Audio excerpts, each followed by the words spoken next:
जय श्री हरे कृष्णा। ओम भास्कराय नमः। नमस्कार प्रिय श्रोताओं, पौष मास की कथाओं में आप सभी का एक बार फिर से बहुत बहुत स्वागत है। आज है पौष मास के कृष्ण पक्ष की द्वितीय तिथि और आज आप सुनने वाले हैं पौष मास महात्म्य का दूसरा अध्याय। हमारे सनातन धर्म में हर महीना ही किसी न किसी देवी देवता को समर्पित होता है, जैसे कि सावन का महीना भगवान शिव को, कार्तिक का महीना तुलसी माता और भगवान कृष्ण को समर्पित होता है, मार्गशीर्ष का महीना भगवान विष्णु और भगवान कृष्ण को समर्पित होता है। उसी तरह पौष का महीना सूर्य नारायण को और विष्णु भगवान जी को समर्पित होता है। इस महीने में रोज सुबह सूर्य देव को जल अर्पित करने का विशेष महत्व बताया गया है। सूर्य देव को वेदों की आत्मा माना जाता है, क्योंकि सूर्य देव से ही पृथ्वी प्रकाशवान है। सूर्य देव को नवग्रहों का राजा भी कहा गया है और पंचदेव में भी सूर्य देव का विशेष स्थान होता है। भगवान सूर्य अकेले ऐसे देवता हैं जो प्रत्यक्ष रूप से दर्शन देते हैं, इसलिए इस महीने में सूर्य देव की पूजा करना और जल अर्पित करना विशेष फलदायी होता है। क्योंकि पौष मास में बहुत ठंड भी पड़ती है, इसलिए इस महीने में आपको गर्म वस्त्रों का या सर्दी के मौसम में काम आने वाली वस्तुओं का दान योग्य व्यक्तियों को देना चाहिए। ऐसा करने से घर में सुख, शांति और बरकत होती है। और इसी पवित्र पौष मास में हम श्रवण कर रहे हैं इन पौराणिक कथाओं का। तो चलिए आज की पौष मास व्रत कथा आरंभ करते हैं।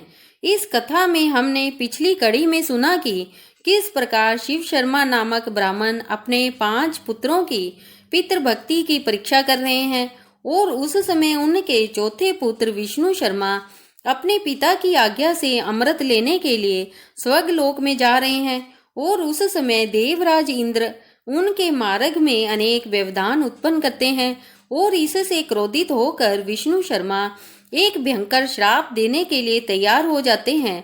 और तभी देवराज इंद्र उनके समक्ष प्रकट होते हैं और उनसे कहते हैं, हे महाप्रज्ञ विप्र, तपस्या, नियम, इंद्रिय संयम, सत्य और शौच के द्वारा तुम्हारी समानता करने वाला और कोई नहीं है। तुम्हारे इस पितृ भक्ति से मैं अत्यंत प्रसन्न हुआ हूँ। तुम मेरे सारे अपराध को क्षमा करो और मुझसे कोई विशेष वर मांगो, तुम्हारा कल्याण होगा।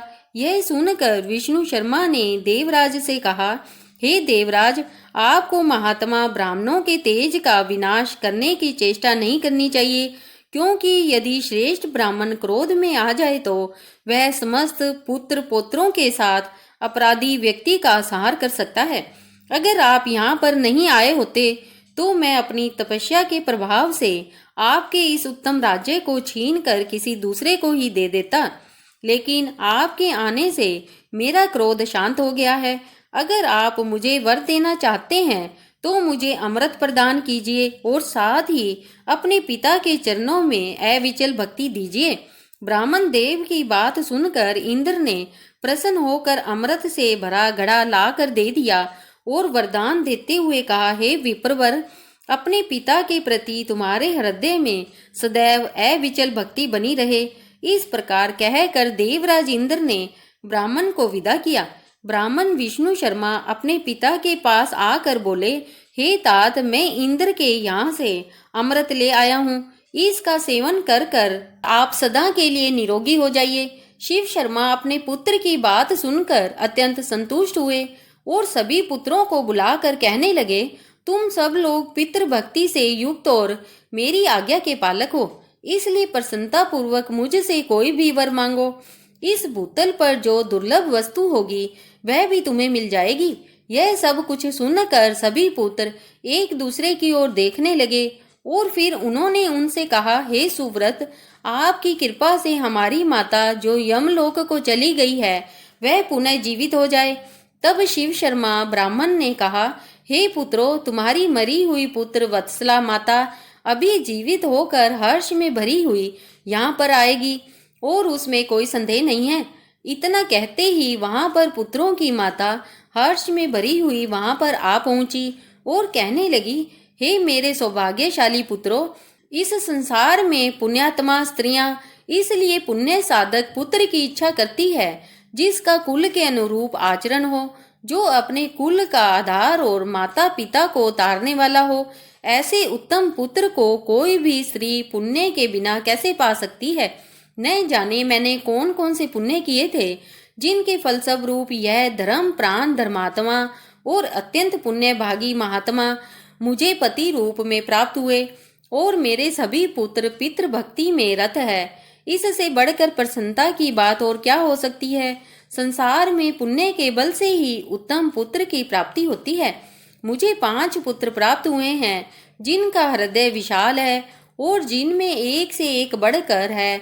इस प्रकार माता के कहने पर पुत्रों को बड़ा हर्ष हुआ और वे अपनी माता को प्रणाम कर कर कहने लगे, हे माता, अच्छे माता पिता की प्राप्ति भी बड़े पुण्य से होती है। आप सदैव पुण्य कर्म करती रहती है।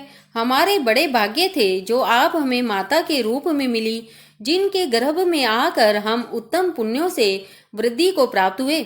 हमारी यही अभिलाषा है कि प्रत्येक जन्म में आप ही हमारी माता और यही हमारे पिता बने। यह देखकर शिव शर्मा ब्राह्मण ने कहा, हे पुत्रों, आप सभी लोग मुझसे कोई परम उत्तम और पुण्यदायक वरदान मांग लीजिए। मेरे संतुष्ट होने पर तुम लोग अक्षय लोकों का उपभोग कर सकते हो। यह सुनकर पुत्रों ने कहा, हे पिताजी, यदि आप हम सब पर प्रसन्न हैं और वर देना चाहते हैं तो हमें भगवान श्री विष्णु के गोलोक धाम में भेज दीजिए, जहाँ किसी प्रकार की चिंता और व्याधि नहीं होती। तब पिता ने कहा, हे पुत्रों, तुम लोग सर्वथा निष्पाप हो, इसलिए मेरे प्रसाद, तपस्या और इस पितृ भक्ति के बल से अवश्य ही वैष्णव धाम को प्राप्त करोगे। मैं ऋषि शिव शर्मा के वह वचन सुनते ही भगवान श्री हरि अपने हाथों में शंख, चक्र, गदा और पद्म धारण किए हुए गरुड़ पर सवार होकर वहां आ पहुंचे और शिव शर्मा से कहने लगे, हे विप्रवर, पुत्रों सहित तुमने भक्ति के बल से मुझे अपने वश में कर लिया है, इसलिए इन पुण्यात्मा पुत्रों और पति के साथ रहने की इच्छा वाली इस पुण्य में पत्नी को साथ लेकर तुम मेरे परम धाम को चलो। तब शिव शर्मा ने कहा, हे भगवान, इस समय मेरे यह चारों पुत्र ही परम उत्तम वैष्णव धाम में जाएंगे। मैं पत्नी के साथ अभी भूलोक में ही कुछ काल व्यतीत करना चाहता हूँ। मेरे साथ मेरा कनिष्ठ पुत्र सोम शर्मा भी रहेगा। सत्य वचन कहने वाले महर्षि शिव शर्मा के इस प्रकार कहने पर भगवान श्री विष्णु ने उनके 4 पुत्रों से कहा, तुम लोग दाह और प्रलय से रहित मोक्षदायक गोलोक धाम को चलो। और इतना कहते ही उन चारों सत्य तेजस्वी ब्राह्मणों का तत्काल भगवान विष्णु के समान रूप हो गया। उनके शरीर का श्याम वर्ण इंद्र नीलमणि के समान हो गया और सारूप्य मुक्ति प्राप्त कर कर वे पितृभक्ति के प्रभाव से विष्णु धाम चले गए।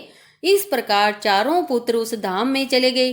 तत्पश्चात महाप्राज्ञ विद्वान शिव शर्मा ब्राह्मण ने अपने सबसे छोटे पुत्र से कहा, हे महामते, हे सोम शर्मन, तुम पिता की भक्ति में रत रहो। मैं इस समय तुम्हें यह अमृत का घड़ा दे रहा हूँ, तुम सदैव उसकी रक्षा करना।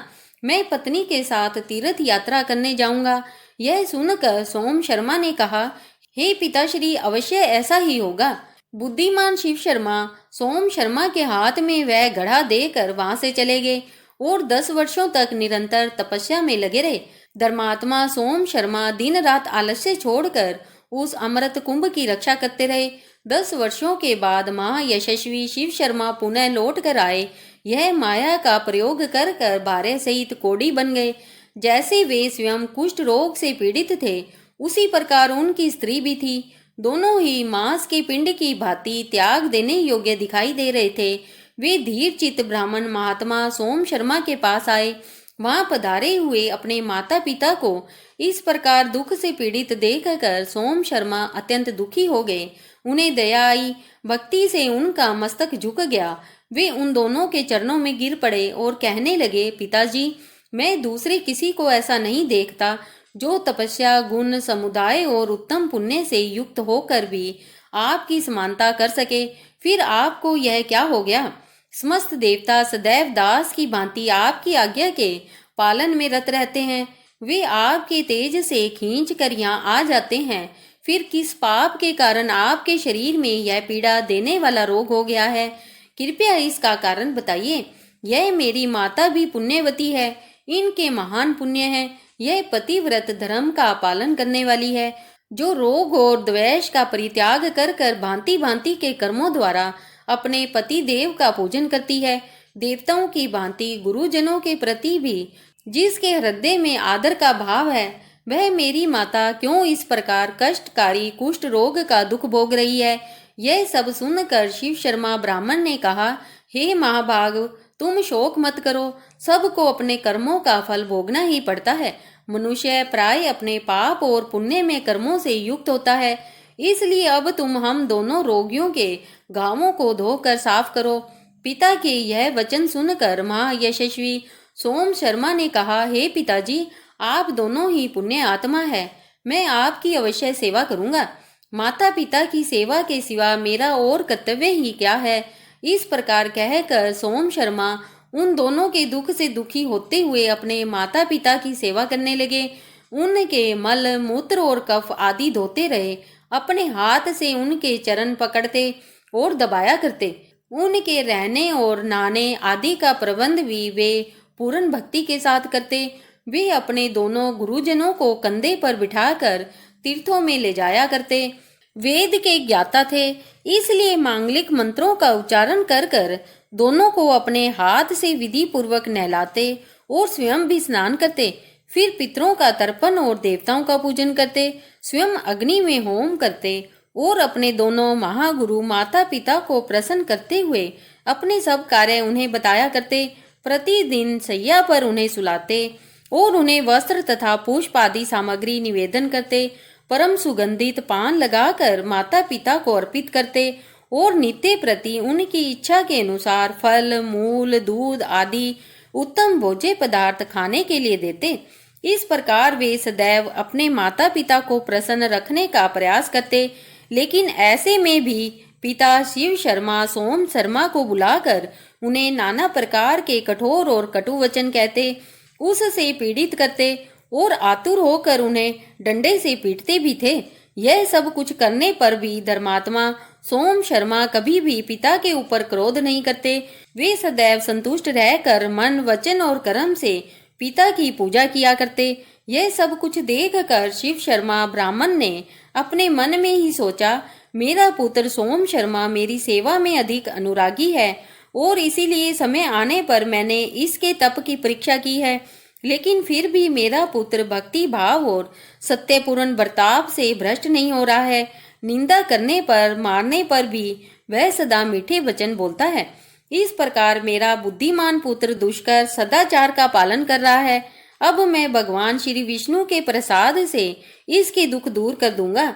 इस प्रकार विचार करने के बाद परम बुद्धिमान शिव शर्मा ने पुनः माया का प्रयोग किया, अमृत के घड़े से अमृत का अपहरण कर लिया और उसके बाद सोम शर्मा को बुलाकर कहा, हे पुत्र, मैंने तुम्हारे हाथ में रोगनाशक अमृत सौंपा था, उसे शीघ्र लेकर मुझे अर्पण करो, जिससे मैं इस समय उसका पान कर सकूं। पिता के यह कहने पर सोम शर्मा तुरंत उठकर चला गया। अमृत के घड़े के पास जाकर देखा तो वह खाली पड़ा था, उसमें अमृत की एक बूंद भी नहीं थी। और यह देखकर परम सौभाग्यशाली सोम शर्मा ने मन ही मन सोचा, अगर मुझ में सत्य और गुरु शुश्रूषा है, अगर मैंने पूर्व काल में निश्चल हृदय से तपस्या की है, इंद्रिय संयम, सत्य और शौच आदि धर्मों का पालन किया है, तो यह घड़ा निश्चय ही अमृत से भर जाए। इस प्रकार विचार कर कर जो ही उसने उस घड़े के सामने देखा, उसी समय वह अमृत से भर गया। घड़े को भरा हुआ देखकर उसे हाथ में लेकर माँ यशस्वी सोम शर्मा तुरंत ही पिताजी के पास आए और उन्हें प्रणाम कर कर बोले, पिताजी, यह लीजिए, यह अमृत से भरा हुआ घड़ा आ गया है, इसे पीकर शीघ्र ही रोग से मुक्त हो जाइए।